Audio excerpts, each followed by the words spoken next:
नमस्कार दोस्तों, आपका बहुत बहुत स्वागत है मेरे YouTube चैनल पर। आज सुनेंगे कहानी पूर्ण स्त्री आधा सच। अरे मनोरमा बहू, यह क्या? पैरों की बिछिया, हाथों की चूड़ियाँ कहाँ हैं?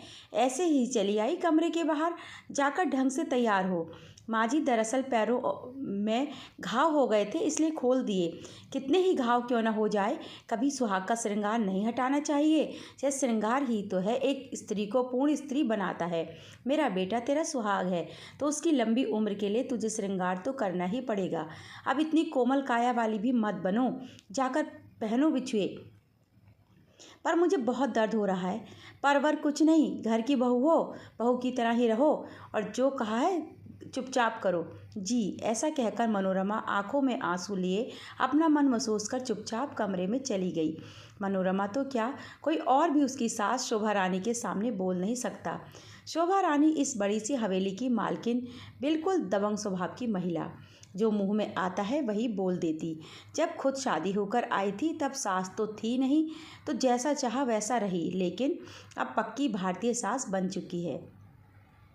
कहने को मनोरमा इस बड़ी सी हवेली में 3 महीने पहले बहू बनकर आई थी। उस समय शायद उसे भी अपने भाग्य पर गर्व होता था।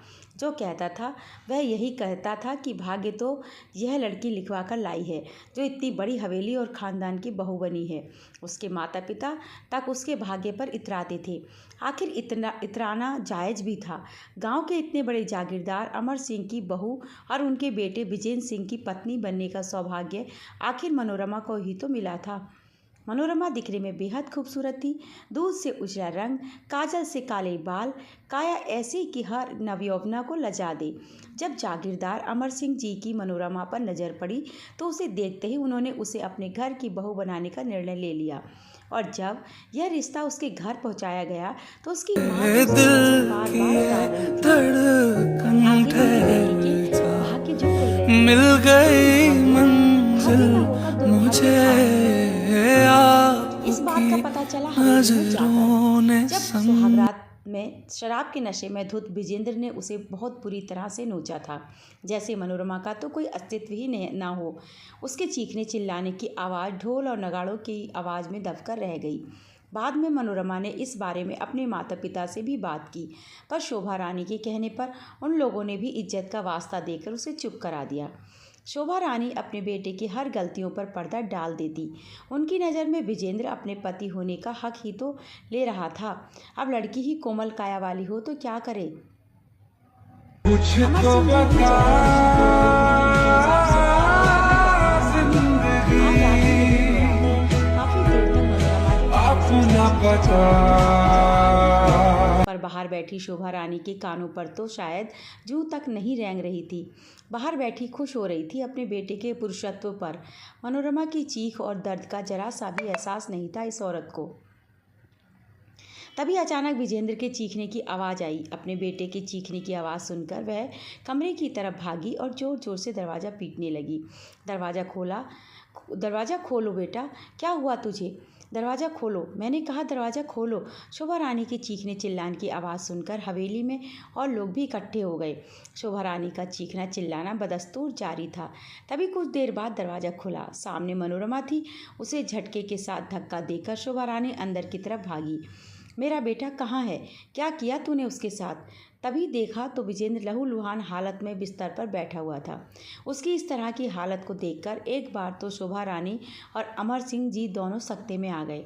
तभी शोभा रानी ललकारते हुए मनोरमा की तरफ दौड़ी और उसके बाल खींचते हुए बोली, क्या किया करमजली तूने मेरे बेटे के साथ? कैसी औरत है तू, अपने ही पति पर हाथ उठाती है? याद रख, वो तेरा सुहाग है, तेरे इस श्रृंगार का कारण भी वही है। तू पूर्ण स्त्री है क्योंकि वो है। जिस दिन वह नहीं होगा अधूरी रह जाएगी दुनिया में। वह स्त्री किस काम की जो अपने पति की इच्छाओं को ही पूरा नहीं कर सकती। बस करो, खबरदार जो मुझ पर हाथ उठाया तो नहीं बनना मुझे पूर्ण स्त्री। क्या लगा रखा है यह पूर्ण स्त्री का तमाशा तुमने? अपने बेटे को तो पूर्ण पुरुष कभी बनाया नहीं, नपुंसक बनाकर रख दिया है। ऐसा नपुंसक इंसान जो अपनी पत्नी की इच्छाओं का सम्मान नहीं करता, सिर्फ नोचने से मतलब रखता है। पूर्ण स्त्री उसी पुरुष को मिलती है जो खुद पूर्ण पुरुष हो। नहीं चाहिए ऐसा श्रृंगार, नहीं चाहिए ऐसा सुहाग। अपने बेटे के लिए पूर्ण स्त्री चाहती हो ना, तो पूर्ण स्त्री उसी पुरुष को ही मिलती है जो दिल से उस पुरुष को चाहती है। और तुम्हारे बेटे में ऐसे कोई लक्षण नहीं है कि कोई औरत इसे दिल से चाहे। मनोरमा की बात सुनकर सब तरफ सन्नाटा पसर गया। तभी शोभा रानी चिल्लाई, बस अब यह इस घर में नहीं रह सकती। इसे अभी के अभी निकालो यहाँ से। देखते हैं कि माँ बाप कैसे रखेंगे इसे।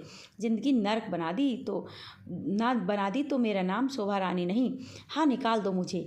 वैसे भी कौन सी ज़िंदगी स्वर्ग जैसी बीत रही है आपके पास। कम से कम रोज़ इस बलात्कारी का मुंह तो नहीं देखना पड़ेगा। हाँ, यह कलंकिनी अपना दुर्भाग्य खुद तैयार कर रही है। निकल यहाँ से अभी के अभी। इससे पहले कि वो लोग यहाँ से मनोरमा को धक्के मारकर निकालते, मनोरमा खुद उस नरकनुमा हवेली से निकल गई। पता था माता पिता तो स्वीकार नहीं करेंगे, इसलिए माता पिता के पास न जाकर एक नई शुरुआत की तरफ कदम रख चुकी थी। दोस्तों, ये थी आज की कहानी। आपको कैसी लगी कमेंट करके मुझे ज़रूर बताएं। और इसी तरह की नई नई कहानियों के लिए मेरे चैनल को भी सब्सक्राइब कर लें और वीडियो को लाइक और शेयर करना बिल्कुल ना भूलें। कहानी सुनने के लिए आपका बहुत बहुत धन्यवाद।